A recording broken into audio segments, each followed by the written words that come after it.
Jimmy Smith. It's time for my post UFC 241 breakdown. I was doing the post fight show for SiriusXM last night till 3 in the morning. If I seem a little bit tired, but I was able to sleep in. Once again, leaning forward into the mic. A lot of people, here's the microphone, were complaining about the audio issues last time.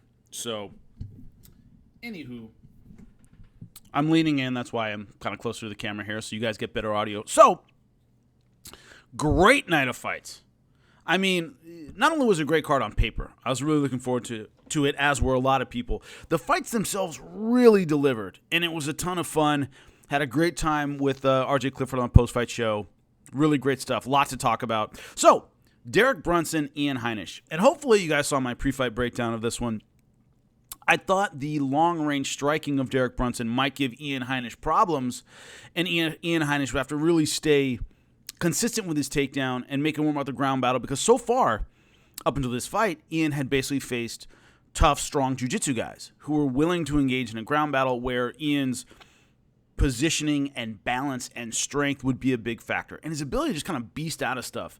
He likes that modified Grammy roll and stuff like that, these funky moves that can frustrate a jiu-jitsu guy and give him an explosive chance to escape. Against Derek Brunson, it was a different kind of fight.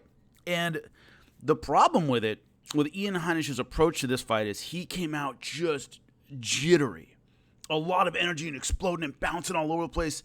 And he didn't spend that energy wisely, I thought. I thought he spent too much gas in the first round. Unorthodox, explosive. Clearly the guy's got a lot of physical talent, but at the end of the first round, I gave the first round to Ian, but toward the end of the first round, Brunson started figuring him out and hitting him with these long timed shots that took advantage of the fact that Ian Heinisch was explosive but tends to drop his hands and jump into different positions in a kind of this herky-jerky kind of way. Well, Brunson started figuring him out at the end of round one. Well, that continued, obviously, into rounds 2 and 3. Brunson was able to figure out that explosive physical style of Ian Heinisch, and Ian started running out of gas. If you saw my pre-fight breakdown, Ian has trouble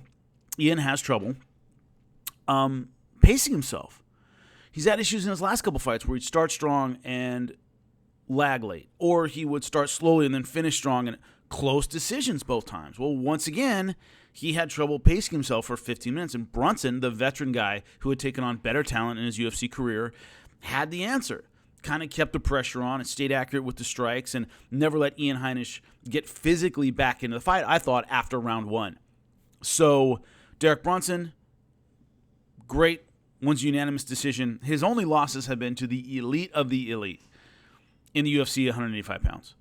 So, I don't know what the future holds for him. Obviously, it was, I don't say a push for Ian Heinisch, but Ian was the guy that his trajectory was kind of on the way up. He was the up-and-comer. Derek Brunson was a guy, good fighter, but we've seen how he does against the elite of the elite, and he's not there yet. So it was kind of like this, but it didn't really work. Ian Heinisch ended up losing. Derek Brunson moves forward. The question is, where does he go? And that we've seen him against the best, and he's not in that class yet. Does he have time to get there? Maybe.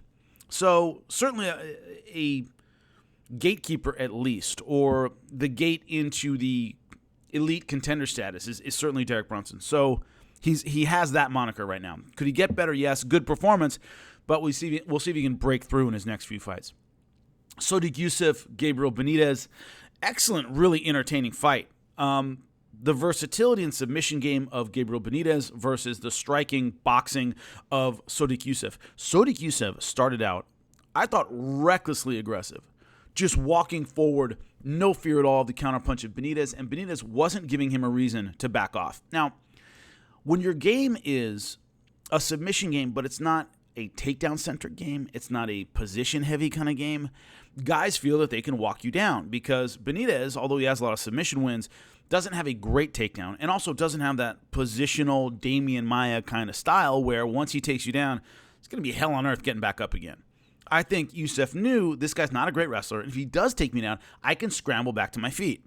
He's not going to hold me down like a Damian Maia, like a Kron, like a Roger Gracie, that old school Brazilian kind of style where they really put a lot of pressure on you. You don't want to get taken down at all. So Sodiq Yusuff seemed like he had no fear at all of the takedown and certainly the striking game of Gabriel Benitez early in that fight. Then Benitez lands a big counter shot that hurt Yusuff.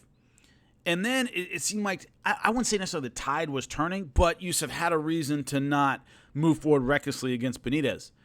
And so it seemed like things were changing. Benitez got his respect. And so there was an adjustment period. It got close. It got competitive. Benitez started coming back, and then bang, Sodiq Yusuff drops him, finishes him on the ground. Great stuff. 4:14 of round one. But pretty much the back and forth that I thought would happen. The striker moving forward, no concern for the takedown. Benitez. And Benitez, to get the win, would have to kind of catch Yusuff in a scramble, because that's basically the jiu-jitsu style he has. He catches you with a lot of French chokes while you're moving around in position. Never really got there. It was a striking match. Benitez got one counter shot, did start getting his offense going, but it was not to be. Sodiq Yusuff able to finish him with punches. Paulo Costa, Yoel Romero. Look, when I broke this down, the way I saw it was the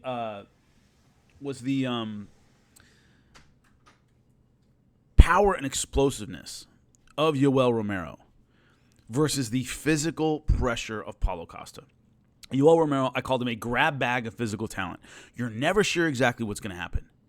He's explosive, he's strong, he's dynamic, he's a great wrestler, great unorthodox striking.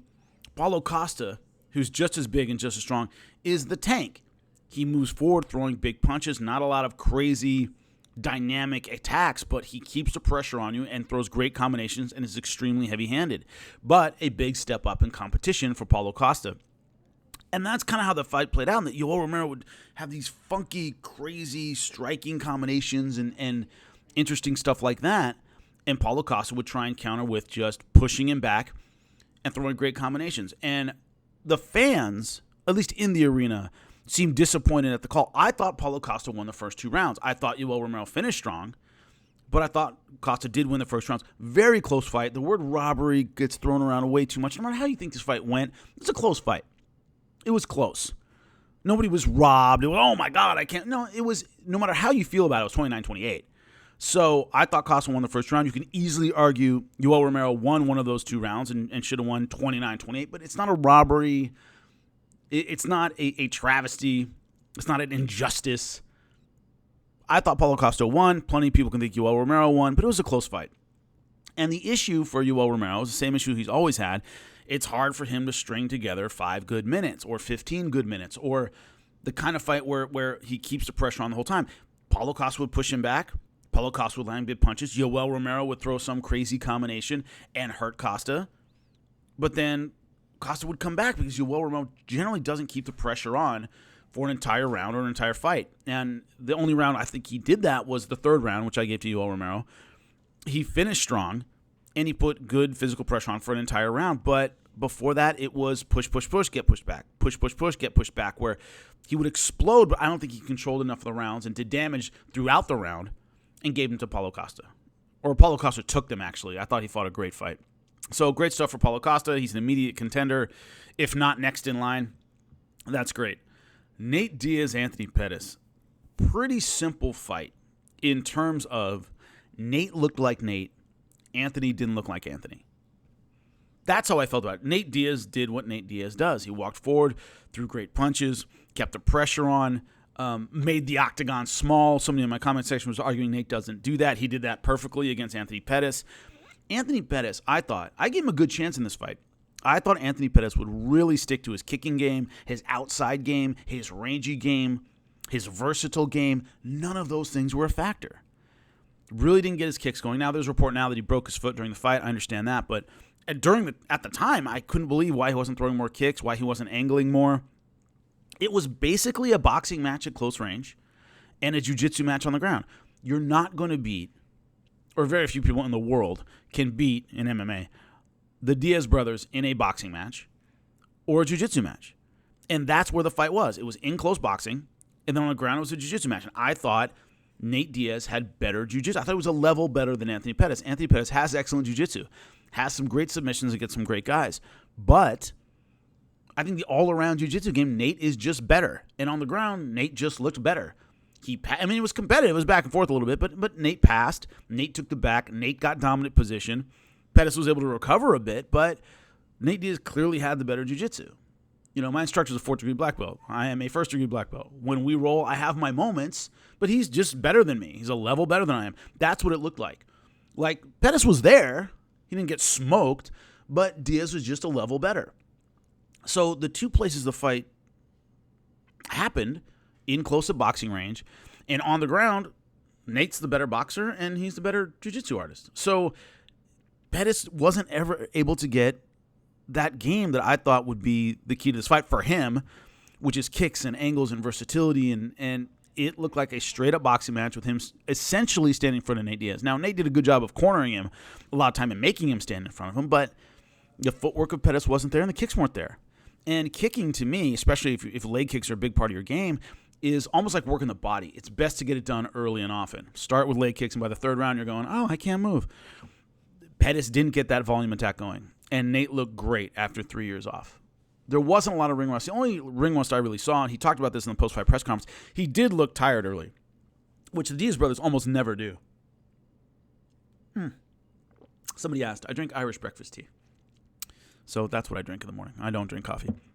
So Diaz looked tired. I remember, I think it was midway through the second round. He looked tired. He's able to recover. And that's rare. And that could be one of those things that 3 years off, your body's just not used to the adrenaline dump anymore and all this stuff. And you got to kind of re-regulate your system. But Nate talked about he warmed up a little too hard backstage because he's used to 5-round fights. And he said, I kind of warmed up like it was a 5-rounder, and then I didn't have the energy in a 3-round fight. But he did mention that. He said, I think I warmed up too much backstage. Like, I got really warm, and I used up a little bit too much energy. Happens to everybody. And that's one of those things. You get some time off, you forget exactly what it takes to get your body ready. And so I think that's an adjustment he'll make. The call-out at the end of Jorge Masvidal, brilliant. He's not going to get a title shot. It's not going to happen right now. And, yeah, you throw your name in the Conor sweepstakes. There's so many factors in a Conor McGregor fight. Calling him out's pretty stupid. But Masvidal, man, take my money. Take my money. I will pay whatever it is to watch him versus Masvidal. That was a great call-out. A style that's going to make a great fight. The fans really want to see it. It'll make the UFC a ton of money. Therefore, a good call-out. Great stuff by Nate Diaz. Hey, man, hats off to him. Stipe Miocic versus Daniel Cormier for 3 rounds. Cormier was the superior fighter. Now, it could have been 2-1 going into the 4th round. That is possible. I think I gave Stipe the 2nd round, if I'm not mistaken. I have to rewatch it again. But Cormier just looked like the better fighter. He was sharper. He was quicker. Obviously, great takedown. Got that lift. You know how hard that is to do against a heavy guy? That lift he got coming out. Whoop, backdoor. Not even backdoors. He wasn't all the way on his knees. That's incredible. That's really great stuff. But versatile. I liked his leg kicks. Immediately, the leg kicks, I was like, man, I don't know if Stipe is ready for this because it looked like those hurt him, and Cormier was throwing him with authority. So Cormier's striking looked exceptional. His takedown looked great. He was versatile. He wasn't afraid. He was walking forward. Stipe was trying to kind of solve the riddle. He wasn't mentally out of it, obviously. He didn't break, oh my God. But it was, man, I got to figure out this puzzle. You could see the frustration on his face. There wasn't despair, but it was frustration. Man, this guy's really sharp. And Stipe was trying to figure it out. And then in the 4th round, and RJ and I talked about this, is one of the greatest fight adjustments I've ever seen. I've seen guys make great comebacks, okay? But the tactical changes. I mean, Chael Sonnen, Anderson Silva, obviously a great comeback, but Chael was making that mistake the whole time. We were bringing his elbow in and looked vulnerable to the triangle, and Anderson Silva went for it. Anderson didn't suddenly change tactics. In this fight, Stipe suddenly changed tactics with that body shot. And as I used to run a boxing gym and an MMA gym, a taller guy working the body effectively is incredibly difficult because you have 2 choices. You either bring your body down to that level of the liver and throw the shot, in which case there's a knee waiting for you, an uppercut waiting for you perhaps, and it's a long way to move your body if you're taller, or you reach for it, in which case you're vulnerable to the overhand right, which is what knocked him out against DC last time. But Stipe went for it, and it was liver shot, and you saw the pain on DC's face. It was getting to him, and he didn't really know what to do, and he brought his hands down, and the right hand clipped him and finished him. So not only was it, I'm switching to the body attack, which is a bold thing to do in the 4th round of a 5-round fight. Body kicks, like leg kicks, I'm sorry, not body kicks, a body attack, period, is generally something you want to start early and often, like leg kicks, where it wears somebody down. Rarely is it, wham, 1 shot to the liver and the guy's done. You can do that. But usually a body attack is something that just leeches the energy out of somebody. It makes them slow down. It makes them tired. If he was down 3-0, which a lot of fans had him down 3-0. You're hoping this body attack wears him down before the end of the fight. That's not always a safe bet. So what I like about it was body, body, body, and as soon as he had him thinking about the body, boom, headshot. Dropped him, knocked him out in the 4th round. Amazing stuff by Stipe. And what I love about this is Stipe, who I think, despite all he's accomplished in the heavyweight division, all the names, all the knockouts, never has gotten the respect he deserves. And what I hope with this fight with DC, he gets the respect he deserves. He gets that big money payday. Another match with Cormier would be outstanding. Gets the big money, gets the recognition, gets everything Daniel Cormier got for beating him. It kind of sucks that I don't think Stipe got the respect of an all-time great heavyweight, and then Cormier beats him, and he's given the respect of an all-time great heavyweight. You're like, well, how is he great if I wasn't great?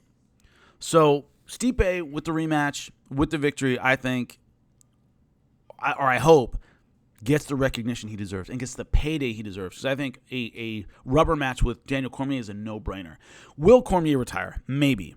There are 2 fights left for him to think about, which is a rematch with a rubber match with Stipe, and of course a fight with Jon Jones. So will that lure him back? I don't know. The UFC is going to back up a ton of money to make that fight because I think it sells and I think it's an amazing fight.